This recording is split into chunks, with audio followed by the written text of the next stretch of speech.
Olá, queridos alunos, bem-vindos à nossa segunda aula sociológica, a nossa aula de sociologia, onde nós nos propomos a refletir sobre a capacidade de simbolização e significação que só o ser humano tem. Nós entramos então nesse estado mais reflexivo de entender que a sociedade, mais do que um conjunto de pessoas, é uma entidade viva, é onde as pessoas se propõem estar cumprindo suas funções e atribuem vários significados para tudo que cerca, para tudo que está à sua volta. Então, de modo nacional agora, de modo mais formal, nós olharemos aí nessa aula a simbologia nacional. A simbologia que faz parte de uma nação. Eu convido você a olhar essa imagem e tentar escrever, descreva no seu caderno, para a aula um minutinho, e descreva no seu caderno o que essa imagem representa na sua vida. O que essa imagem significa?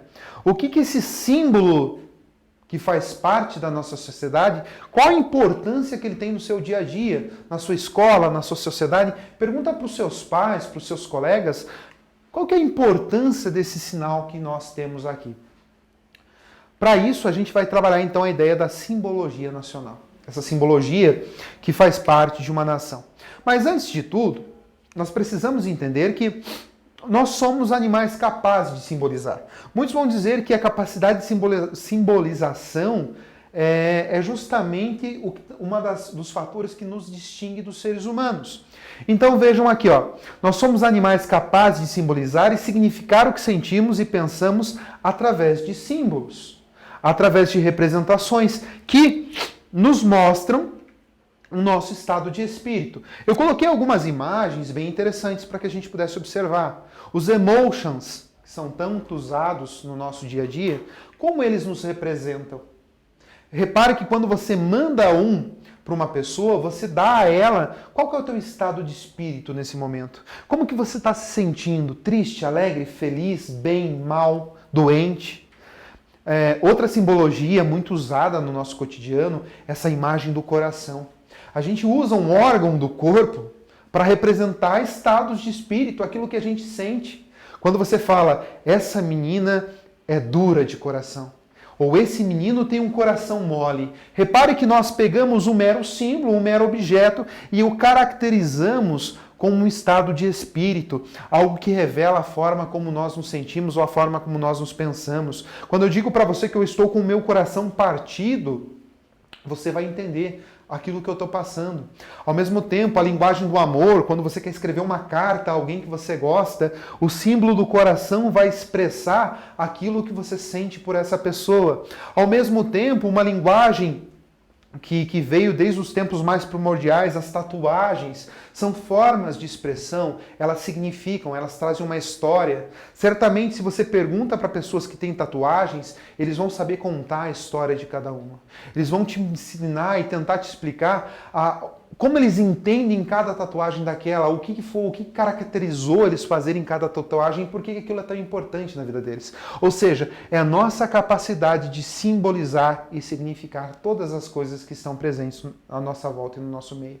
Certamente, a caneta, o caderno, o giz, o quadro, eles representam um estado de educação, eles representam um professor, eles representam um aluno.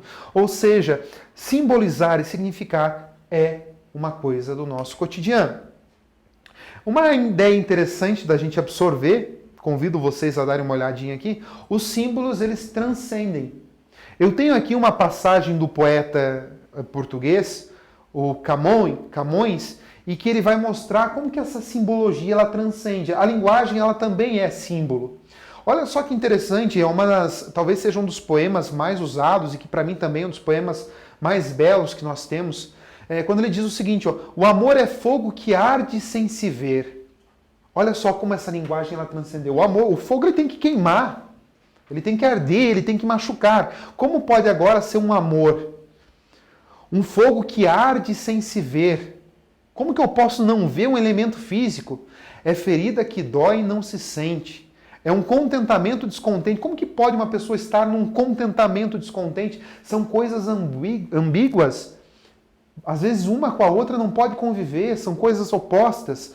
é a dor que desatina sem doer, é um não querer mais que bem querer, é um solitário andar por entre a gente, é nunca contentar-se com o contente, é cuidar que se ganha em se perder. Reparem como essa simbologia ela transcende, ou seja, ela vai além do que aquilo significa. Talvez uma criança nos seus 5, 6 anos, que está aprendendo lá a usar o dicionário, essa ferramenta de pesquisa, ela não vai entender muito desse poema. Talvez ela não tenha um significado muito profundo na vida dessa criança. Mas uma pessoa que consegue se aprofundar mais nessa linguagem simbólica, consegue entender que essa linguagem do Camões, ela vai transcender aquilo que está tentando dizer. Nós temos aqui, então, os nossos símbolos. Eu acompanho vocês e peço para que vocês também abram lá na página 50 do livro de vocês, porque nós temos aqui a simbologia nacional do nosso país. Quando nós olhamos para essa imagem, aquele exercício que eu pedi para que vocês fizessem, parar a aula um pouco, observar a imagem da bandeira nacional e tentar entender, afinal, o que ela significa para mim? Afinal, por que ela se tornou importante no meu dia a dia? É justamente para que a gente possa identificar essa imagem simbólica que em todos os países nós temos. E que nasça desse modo de ver essa linguagem simbólica, esse símbolo, uma força nacional. Então não é só um pedaço de pano, não são só meros desenhos. A gente não vai fazer uma análise crítica artística da bandeira. A gente tem que dar uma olhadinha de que forma ela nos representa. O quadro ali explicativo na página 50 vai dizer justamente isso. Os verdes representam as nossas florestas, as nossas matas. O amarelo significa a nossa riqueza, a riqueza do nosso solo, dos minerais do nosso solo. O azul, que significará o céu, as estrelas, o estado. A faixa branca, a paz entre a nossa nação. Aquela frase, ordem e progresso, ela também tem uma simbologia muito própria que vai representar o estado em que nós vivíamos na época em que nossa bandeira ela foi estruturada. É como a gente pode dar uma olhadinha.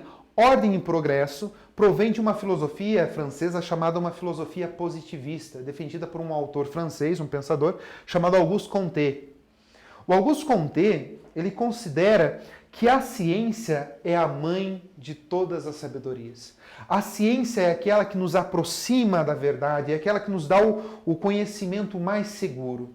Qualquer coisa que não provenha da ciência não deve ser tido como certo. É ele que vai impulsionar o empirismo. Se você quer saber se algo é bom ou não, testa, experimenta e depois você se coloca diante para fazer um juízo. E essa influência positivista, ela fez parte daquele estado em que nós vivimos quando a nossa bandeira ela é colocada, quando ela é realizada ou quando ela é ordenada. Ou seja, essa influência positivista, o Auguste Comte vai entender da seguinte forma: não existe progresso sem ordem.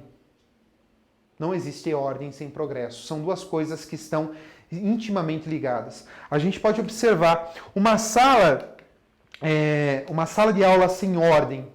Como que é? Uma sala de aula sem que haja o mínimo de ordem possível estabelecido pelo professor e pelos alunos. Como que ela é? Será que essa sala, essa turma progride na desordem? Será que essa sala de aula, esses alunos conseguem entender e aprender sem que haja o mínimo de ordenação? Você agora está acompanhando uma videoaula. Será que você consegue, sem o mínimo de organização, sentar, parar, estudar, anotar? Será que você consegue progredir nos seus conhecimentos sem que haja uma ordem necessária? Então, essa perspectiva positivista, ela se encontra na nossa bandeira nacional e ela também nos representa.